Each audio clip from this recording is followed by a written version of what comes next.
Friends, नमस्कार। मैं अनीता भास्कर आप सभी लोगों का अपने यूट्यूब चैनल पर स्वागत करती हूँ और आशा करती हूँ कि आप लोग अच्छे होंगे और अपनी तैयारी कर रहे होंगे। और फ्रेंड्स, जैसा कि मैं एनसीईआरटी पढ़ा रही हूँ, तो मैंने यहाँ तक आपको पढ़ा दिया था पिछली वीडियो में। ये हमारा टॉपिक चल रहा था जाति, बंधुत्व जाति तथा वर्ग में, तो मैंने यहाँ तक करा दिया था। अब हम यहाँ से पढ़ेंगे बुद्धि सत्य एक चांडाल के रूप में। यहाँ से हम आज शुरू करते हैं। और वीडियो पसंद आए तो उसे लाइक करें, कमेंट करें, शेयर करें। और जो लोग नए हैं चैनल पर, चैनल को सब्सक्राइब अवश्य कर लें, क्योंकि जो भी मैं पढ़ा रही हूँ ये बहुत ही इम्पोर्टेंट है। और एग्जाम में यहाँ से क्वेश्चन जरूर आते हैं एनसीईआरटी से। और इसके बाद मैं आप लोगों को फिर बीच बीच में प्रैक्टिस सेट और क्वेश्चन आंसर भी कराती रहूंगी।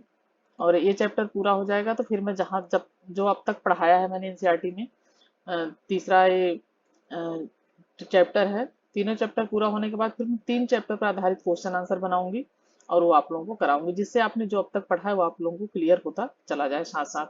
तो चलिए फ्रेंड्स, शुरू करते हैं और अपने टॉपिक पे आ जाते हैं। तो बोधि सत्य एक चांडाल के रूप में पिछली वीडियो में हमने पढ़ा था काफी। तो क्या चांडालों ने अपने समाज की सबसे निचली श्रेणी, ठीक है, में रखे जाने का प्रतिरोध किया? यह यहाँ पे क्वेश्चन पूछ रहा है। यह कहानी पढ़िए जो पाली में लिखी मातंग।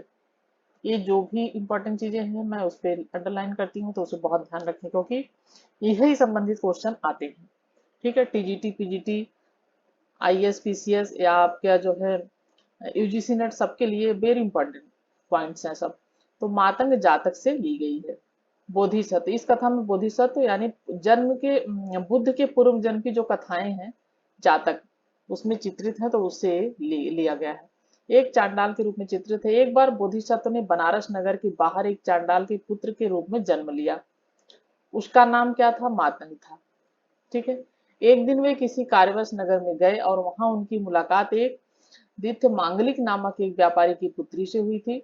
इन्हें देखकर वह चिल्लाई, मैंने कुछ अशुभ देख लिया है। वह कहती है कि चांडाल को देखकर वह चिल्लाती है और कहती है कि मैंने कुछ अशुभ देख लिया है। और उसने क्या किया कि यह कहकर उसने अपनी जाके कई किताबों में भी लिखा है कि उसने सुगंधित जल से अपनी आंखों को धोया था। ठीक है। उसके क्रोधित सेवकों ने मातंग की बहुत पिटाई की। विरोध में मातंग व्यापारी के घर के दरवाजे के बाहर जाकर लेट गए। 7वें रोज घर के बाहर लोगों ने बाहर आकर दित्य को उन्हें सौंप दिया। दित्य उपास से छिड़ हुए मातंग को लेकर चांडाल बस्ती में आई। घर लौटने पर मातंग ने संसार त्यागने का क्या किया? निर्णय लिया। अलौकिक शक्ति हासिल करने के उपरांत वह बनारस लौटे और उन्होंने दित्य से विवाह कर लिया। मांडक्य कुमार नामक उनका एक पुत्र हुआ था। क्या नाम था? मांडक्य कुमार। बड़े होने पर उसने 3 वेदों का अध्ययन किया। 3 वेदों का उसने बड़े होकर अध्ययन किया। और कौन थे? मांडक्य कुमार, जो उनका पुत्र था। प्रत्येक दिन वह 16,000 ब्राह्मणों को भोजन कराता था। ठीक है, ये मेन पॉइंट है, इसे ध्यान रखें। एक दिन फटे वस्त्र पहने तथा मिट्टी तथा भिक्षा पात्र हाथ में लिए मातंग अपने पुत्र के दरवाजे पर आए और उन्होंने भोजन मांगा। मातंग ने कहा, वे एक पतित आदमी प्रतीत होते हैं, अतः भिक्षा के योग्य नहीं, भोजन ब्राह्मणों के लिए है। मातंग ने उत्तर दिया, जिन्हें अपने जन्म पर गर्व व ज्ञानी है वे भेंट के पात्र नहीं है। जिसके विपरीत जो लोग दोष मुक्त हैं वे भेंट के योग्य है, यह उसने जवाब दिया मातंग ने। ठीक है। मांडक ने क्रोधित होकर अपने सेवकों से मातंग को घर से बाहर निकालने को कहा। मातंग आकाश में जाकर अदृश्य हो गए। जब दित्य मांगलिक को इस प्रसंग के बारे में पता चला तो वह उनसे माफी मांगने के लिए उनके पीछे आई। मातंग ने उनसे कहा कि वह उनके भिक्षा पात्र में बचे हुए भोजन का कुछ अंश मांडक तथा ब्राह्मणों को दे दें। ठीक है। इस कथा में उन तत्वों की ओर इंगित किए जिनसे यह ज्ञात होगी मातंग के नजरिए से जो लिए गए हैं क्वेश्चन है ये। ठीक है। जन्म के परे संसाधन और प्रतिष्ठा। ठीक है। हमने अभी पढ़ा आर्थिक संबंधों पर विचार करें तो देखेंगे कि दास, भूमिहीन, खेतहर, जो हमने अध्याय 2 में पढ़ा, मजदूर, शिकारी, मछुआरे, पशुपालक, किसान, ग्राम मुखिया, शिल्पकार, वणिक और राजा, सभी का उपमहाद्वीप के विभिन्न हिस्सों में सामाजिक अभिनायक के रूप में उद्भव हुआ। उनके सामाजिक स्थान इस बात पर निर्भर करते थे कि आर्थिक संसाधनों पर उनका कितना नियंत्रण है। हम विशेष संदर्भों में इस बात का परीक्षण करेंगे कि संसाधनों पर नियंत्रण के क्या सामाजिक आशय थे। ठीक है, संपत्ति पर स्त्री और पुरुष के भिन्न अधिकार। इससे पहले हम ये थोड़ा सा देख लेते जाते हैं। ऐसा माना जाता है कि द्रौपदी ने युधिष्ठिर से यह प्रश्न किया था कि वह उसे दांव पर लगाने से पहले स्वयं को हार बैठे थे अथवा नहीं। इस प्रश्न के उत्तर में दो भिन्न मतों को प्रस्तुत किया गया। प्रथम तो यह कि यदि युधिष्ठिर ने स्वयं को हार जाने के पश्चात द्रौपदी को दांव पर लगाया तो यह अनुचित नहीं, क्योंकि पत्नी पर पति का नियंत्रण सदैव रहता है। यह मतलब एक दृष्टिकोण है। दूसरा यह कि दासत्व स्वीकार करने वाला पुरुष, जैसे उस क्षण युधिष्ठिर थे, किसी और को दांव पर नहीं लगा सकता, यानी क्योंकि वह खुद दास हो चुके थे तो उनको कोई अधिकार नहीं था कि वो किसी और को दांव पर जो है लगा दें। ठीक है, इन मुद्दों का कोई निष्कर्ष नहीं निकला। आता है धृतराज ने सभी पांडवों और द्रौपदी को उनकी निजी स्वतंत्रता पुनः लौटा दी थी। हम इस पे जाते हैं, संपत्ति पर स्त्री और पुरुष के भिन्न अधिकार। ये हमारा पॉइंट है। अब हम महाभारत के एक महत्वपूर्ण प्रकरण पर विचार करेंगे। कौरव और पांडव के बीच लंबे समय से चली आ रही प्रतिस्पर्धा के फलस्वरूप दुर्योधन ने युधिष्ठिर को द्रुत क्रीड़ा के लिए आमंत्रित किया था। ठीक है, दुर्योधन ने युधिष्ठिर को आमंत्रित किया था जुआ खेलने के लिए। युधिष्ठिर अपने प्रतिद्वंदी द्वारा धोखा दिए जाने के कारण इस युद्ध में स्वर्ण, हस्ती, रथ और दास, सेना, कोष, राज्य तथा अपनी प्रजा की संपत्ति, अनुजों और फिर स्वयं को भी दांव पर लगा बैठे और वो सब कुछ गंवा बैठे थे, इतनी सारी चीजें। इसके उपरांत उन्होंने पांडवों की सहपत्नी द्रौपदी को भी दांव पर लगाया और उसे भी वो क्या हुआ, हार गए, जैसा कि आपने महाभारत में देखा, पढ़ा, सुना है। संपत्ति के स्वामित्व के मुद्दे जो इन कहानियों में वर्णित है, धर्मसूत्र और धर्मशास्त्रों में भी उठाए गए। मनुस्मृति के अनुसार पैतृक जायदाद का माता पिता की मृत्यु के बाद सभी पुत्रों में क्या होता है, समान रूप से बंटवारा किया जाना चाहिए, किंतु ज्येष्ठ पुत्र विशेष भाग का अधिकारी था। स्त्रियां इस पैतृक संसाधन में हिस्सेदारी की मांग नहीं कर सकती थी। ऐसा था कि स्त्रियां जो है पहले पिता की संपत्ति में और हिस्सेदारी की मांग नहीं कर सकती थी, किंतु विवाह के समय मिले उपहारों पर स्त्रियों का स्वामित्व माना जाता। लेकिन किंतु जो विवाह के टाइम जो संसाधन दिए जाते हैं या उपहार दिए जाते हैं पुत्री को, उस पे उनका स्वामित्व माना जाता है, उनको उसका अधिकार माना जाता था। और इसे क्या, स्त्री धन अर्थात स्त्री का धन की संज्ञा दी जाती थी, यानी जो मायके से वो संपत्ति अपनी ले जाती थी, जो उपहार ले जाती थी, उस पर उनका अधिकार माना जाता था। इस संपत्ति को उनकी संतान विरासत के रूप में प्राप्त कर सकती थी। इस पर उनके पति का कोई अधिकार नहीं होता था। किंतु मनुस्मृति, ठीक है, इन पर उसका अधिकार नहीं हो जाता। ये महाभारत कालीन बातें हैं। किंतु मनुस्मृति में स्त्रियों को पति की आज्ञा के विरुद्ध पारिवारिक संपत्ति अथवा स्वयं अपने बहुमूल्य धन के गुप्त संचय के विरुद्ध भी चेतावनी देती है। यानी मनुस्मृति में लेकिन इसके विरुद्ध स्त्रियों को पति की आज्ञा के विरुद्ध जो परिवार की संपत्ति है और अथवा स्वयं के जो बहुमूल्य धन है, जो भी चीजें गुप्त संचय, उसके विरुद्ध भी चेतावनी ये देता है मनुस्मृति में। आपने एक धनाढ्य वाकाटक महिषी प्रभावती गुप्त, पिछले अध्याय में मैंने पढ़ाया था आप लोगों को, प्रभागुप्त जो वाकाटक की रानी थी के बारे में आपने पढ़ा था। अधिकतर साक्ष्य अभिलेखी साहित्यिक इस बात की ओर इशारा करते हैं कि यद्यपि उच्च वर्ग की महिलाएं संसाधनों पर अपनी पैठ रखती थी, तो ऐसा है कि जो उच्च वर्ग की महिलाएं थी, उच्च वर्ग की, कुलीन वर्ग की, वो अपने संसाधनों पर उनका अधिकार रहता था और वो अपना उस पर अपनी जो है अधिकार जमाती थी। लेकिन नॉर्मल तरीके से या साधारण महिलाओं में ऐसा नहीं था, उन्हें अपने अधिकार से वंचित रखा गया था। सामान्यतः भूमि, पशु और धन पर पुरुषों का ही नियंत्रण था, लेकिन यह भी था कि भूमि यानी जमीन, पशु और धन पर पुरुषों का सामान्यतः नियंत्रण माना जाता था। दूसरे शब्दों में स्त्री और पुरुष के बीच सामाजिक हैसियत की भिन्नता संसाधनों पर उनके नियंत्रण की भिन्नता की वजह से प्रखर हुई थी। ठीक है, आगे चलते हैं। स्त्री और पुरुष किस प्रकार संपत्ति अर्जित कर सकते थे? पुरुषों के लिए मनुस्मृति कहती है, क्या मनुस्मृति क्या कहती है पुरुषों के लिए?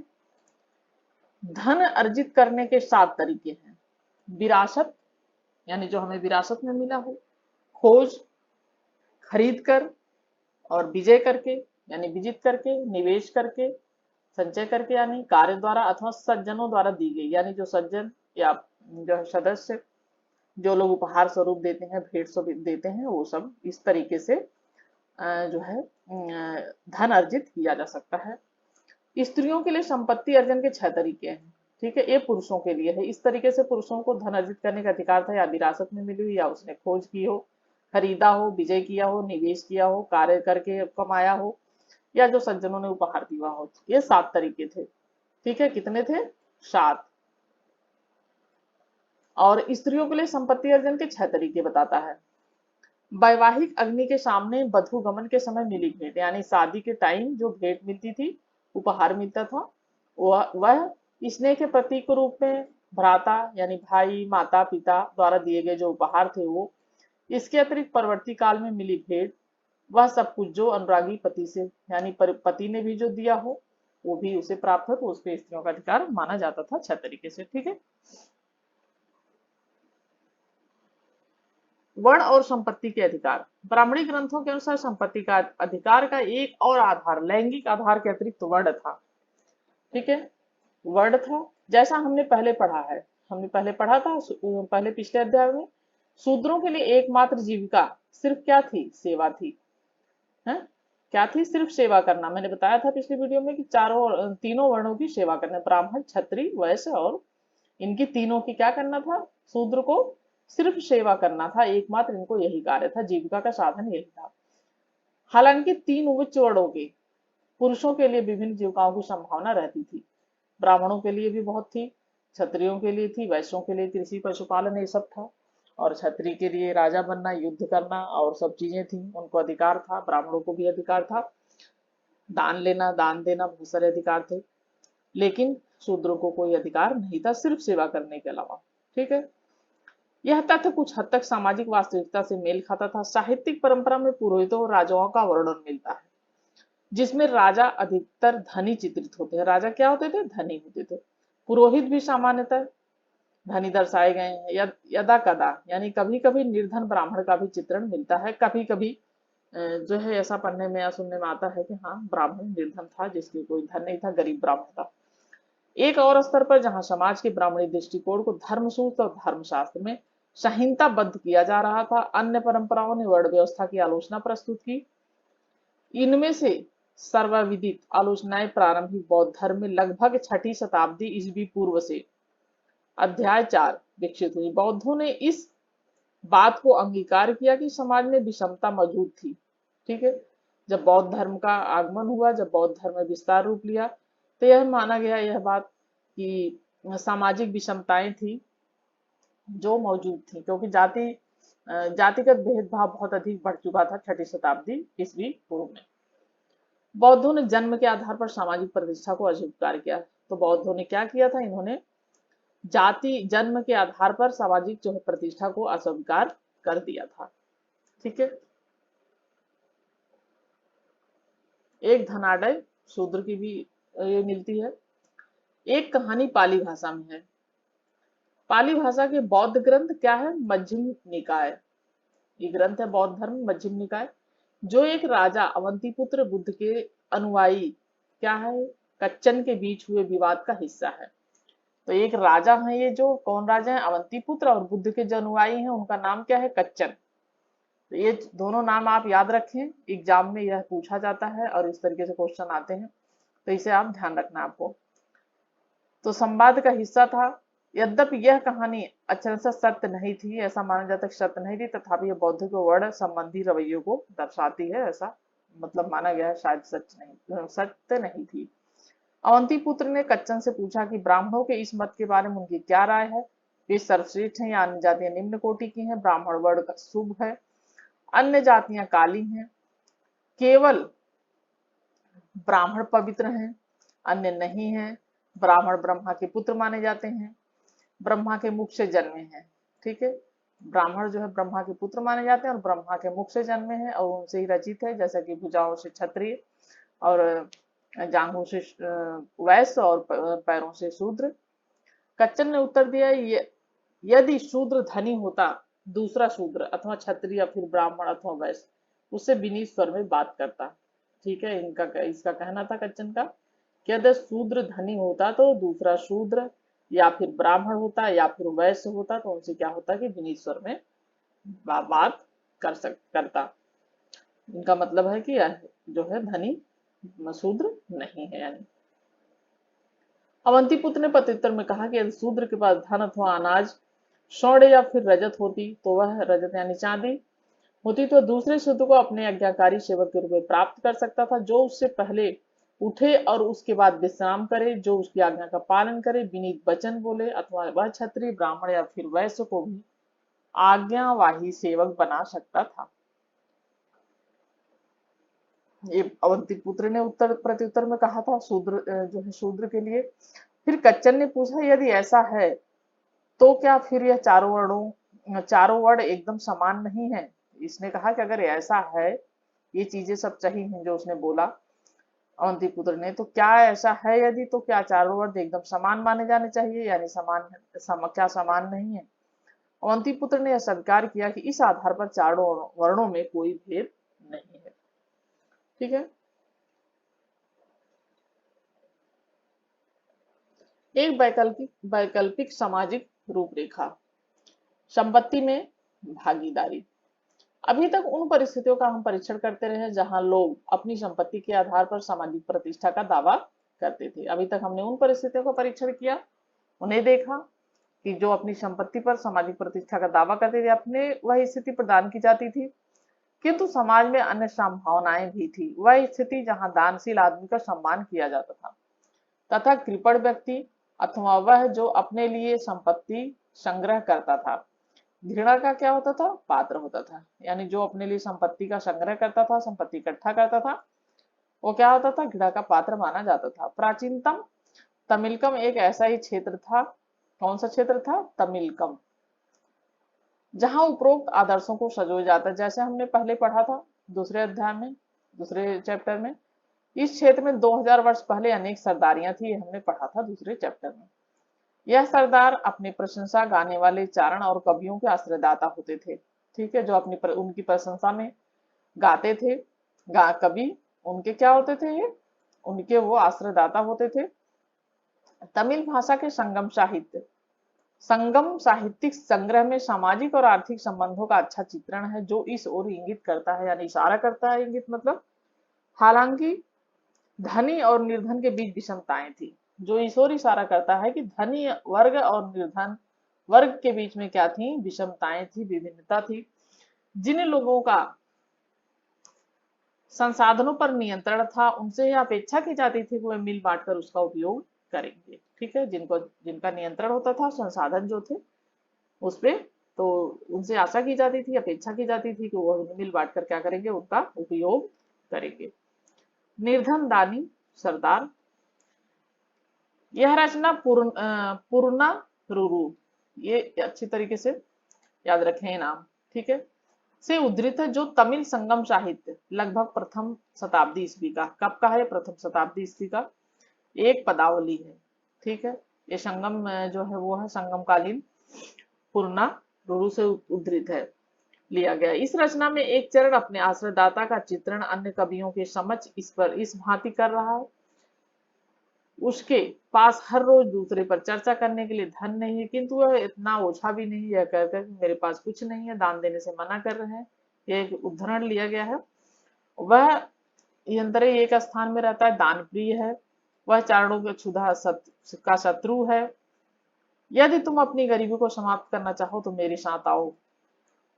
तुम सभी चारण जिनके होठ इतने दक्ष है, यदि हम उनसे प्रार्थना करेंगे और अपनी भूख से छीड़ हुई पसलियों को उसे दिखाएंगे तो वह अपने गांव के लोहार के पास जाएगा और उस सक्षम हाथ से कहेगा कि मुझे युद्ध के लिए एक लंबा भाला तैयार कर दो, एक ऐसा भाला जिसका सीधा क्या है, फलक हो। ठीक है, तो यह एक पूर्णा रुरु जो है वो उससे लिया गया है, ग्रंथ है जो। ठीक है, एक सरदार अथवा उसका अनुयायी, पत्थर की मूर्ति, अमरावती आंध्र प्रदेश। ठीक है, ये कहां से लिया गया है, आंध्र प्रदेश की अमरावती से, लगभग दूसरी शताब्दी ईस्वी में।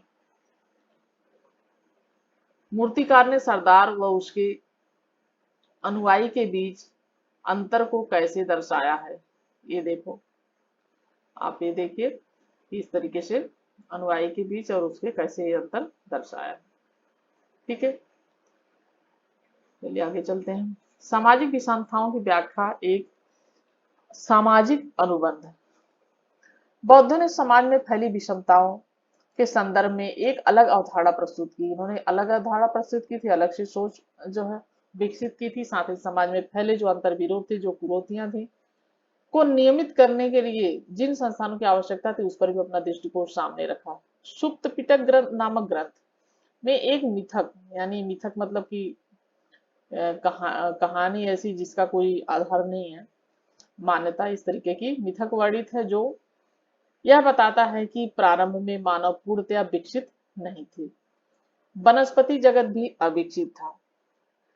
सभी जीव शांति के लिए एक निर्बाध लोक में रहते थे और प्रकृति से उतना ही ग्रहण करते थे।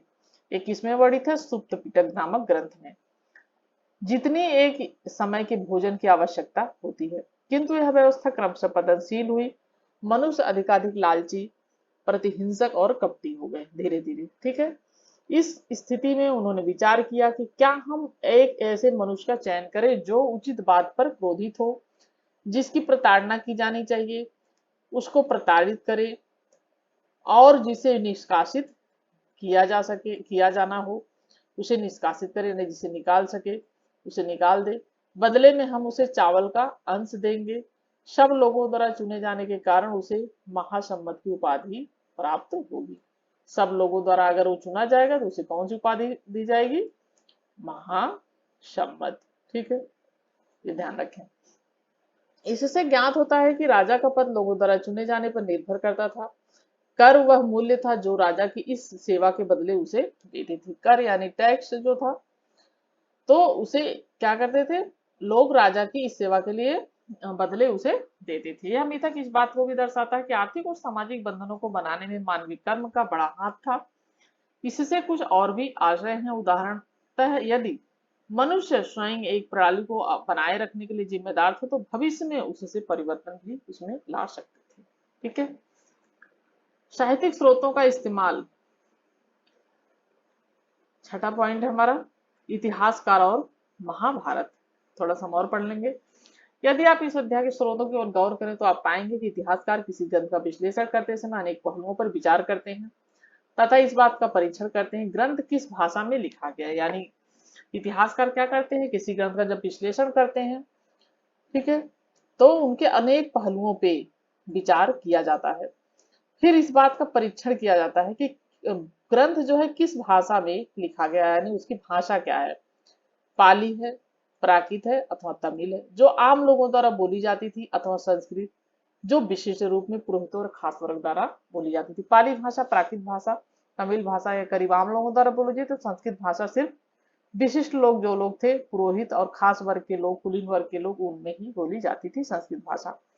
इतिहासकार ग्रंथ के प्रकार पर भी ध्यान देते हैं। क्या यह ग्रंथ मंत्र थे जो अनुष्ठानकर्ताओं द्वारा पढ़े गए, उच्चरित किए जाते थे, यानी जो अनुष्ठान होते थे, जो पुरोहित होते थे, अनुष्ठान करते थे, उनके द्वारा क्या ये मंत्र पढ़े गए हैं, उच्चारित किए गए हैं, अथवा ये कथा ग्रंथ थे जिन्हें लोग पढ़ और सुन, यानी वो कथा थे, कहानी थे जिसे लोग पढ़ और सुन सकते हैं तथा दिलचस्प होने पर उन्हें दोबारा सुनाया जाता था। इसके अलावा इतिहासकार लेखकों के बारे में भी जानने का प्रयास करते हैं जिनके दृष्टिकोण और विचारों ने ग्रंथों को रूप दिया। तो उन लेखकों को के बारे में भी जानने की कोशिश करते हैं जिनका दृष्टिकोण क्या है, विचारों के ग्रंथों को रूप दिया। इन ग्रंथों के श्रोताओं का भी इतिहासकार परीक्षण करते हैं, क्योंकि कि लेखकों ने अपनी रचना करते समय श्रोताओं की अभिरुचि पर ध्यान दिया होगा। इतिहासकार ग्रंथ के संभावित संकलन, रचना काल और उसकी रचना भूमि का भी विश्लेषण करते हैं। इन सब मुद्दों का जायजा लेने के बाद ही इतिहासकार किसी भी ग्रंथ की विषय वस्तु का इतिहास के पुनर्निर्माण के लिए इस्तेमाल करते हैं। महाभारत जैसे विशाल और जटिल ग्रंथ के संदर्भ में आप कल्पना कर सकते हैं कि यह कार्य कितना कठिन होगा। यानी महाभारत जैसे जो एक तरीके से समझ लिए विशाल और जटिल ग्रंथ माना जाता है, उसके संदर्भ में आप कल्पना कर सकते होंगे कि यह कार्य कितना मुश्किल रहा होगा। ठीक है, भाषा एवं विषय वस्तु। अब हम ग्रंथ की भाषा की ओर देखते हैं। महाभारत का जो पाठ हम इस्तेमाल करें वह संस्कृत में है।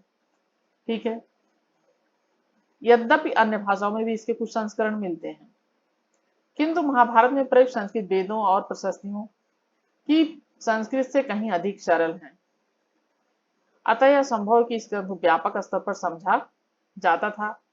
इतिहासकार इस ग्रंथ की विषय वस्तु को दो मुख्य शीर्षकों आख्यान, कौन से दो मुख्य हैं, आख्यान और तथा उपदेशात्मक के अंतर्गत रखते हैं। आख्यान में कहानियों का संग्रह और उपदेशात्मक में सामाजिक आचार विचार के मानदंडों का चित्रण है।